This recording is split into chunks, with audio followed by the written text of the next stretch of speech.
जय श्री कृष्ण। राधे राधे। राधे सत्संग में सत्संग का रसपान करते सभी आत्मीयजनों, श्री वल्लभ की प्रेरणा से प्रेरित होकर राधे सत्संग में आज हम एक सुंदर रोचक आह्लादक प्रसंग देखेंगे। शरारती ठाकुर।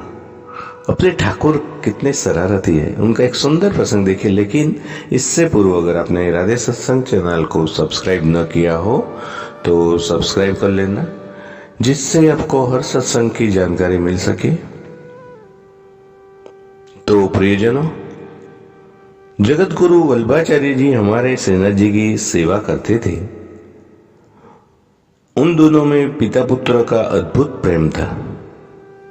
एक बार की बात है कि जब श्री वल्लभाचार्य जी एक दिन अपने लाला को सुला रहे थे तो उन्हें लाला के लिए एक सुंदर बिछोना उन्होंने बिछाया, लेकिन लाला ने सोने से मना कर दिया। वल्लभाचार्य जी ने पूछा कि लाला क्या हुआ, सोता क्यों नहीं है? तो लाला बोले कि जजे देखो ना, ये बिछोना चुभता है, नींद आती है हमको इस पर। ऐसे बिछोने पर हमें कभी नींद नहीं आएगी। तभी गोसाई जी ने दूसरा बिछोना लगाया, अच्छा लगाया, लेकिन लाला ने उस पर भी सोने से मना कर दिया, ये कहते हुए कि देखो ना, बिछोना चुभता है, नींद नहीं आती इस पर। ऐसा करके गोसाई जी ने कई बार अलग अलग तरीके से बिछोना बिछाया, फिर भी कन्हैया सोए नहीं। तब गोसाई जी ने डांट के बोला, क्यों रे लाला, कैसे सोएगा अब?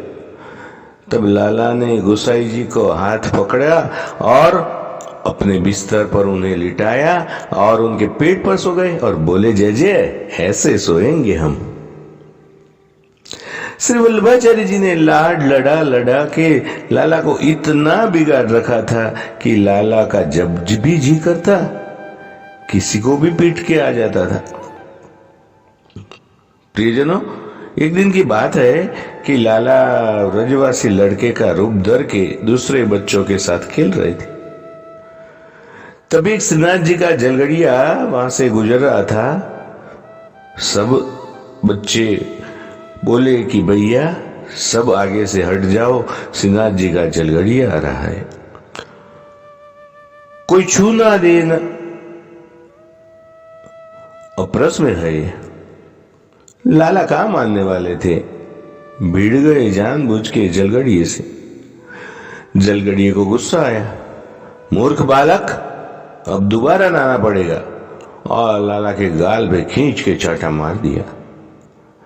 लाला तो अपनी गाल पे हाथ फेरते रह गए, सोचने लगे कि बेटा इसका बदला तो ये नंद का लड़का बड़े अच्छे से लेगा, और चले गए।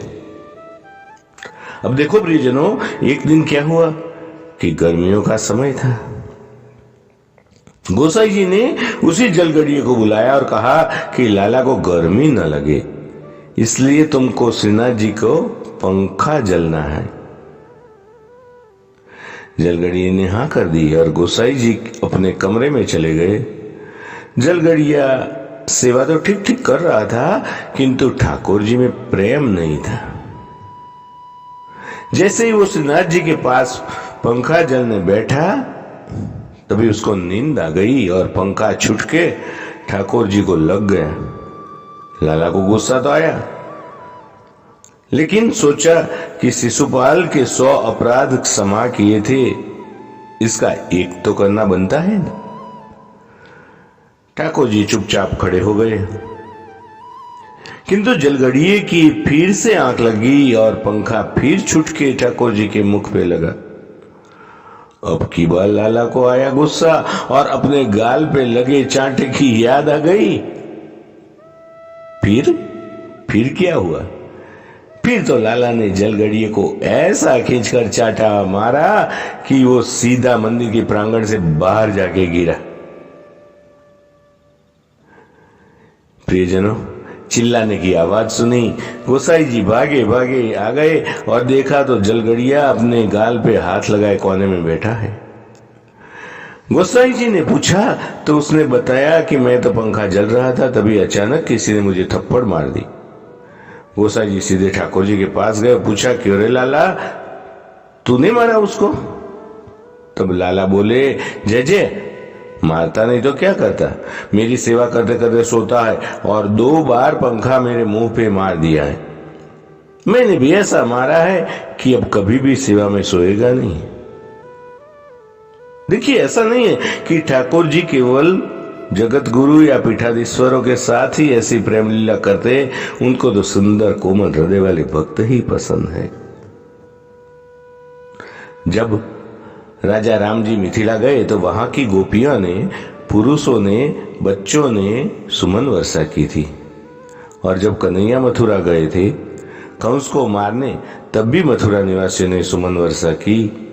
सुमन का अर्थ केवल पुष्प नहीं होता, सुंदर मन भी होता है, और उसी से ठाकुर जी इतने प्रसन्न हुए थे।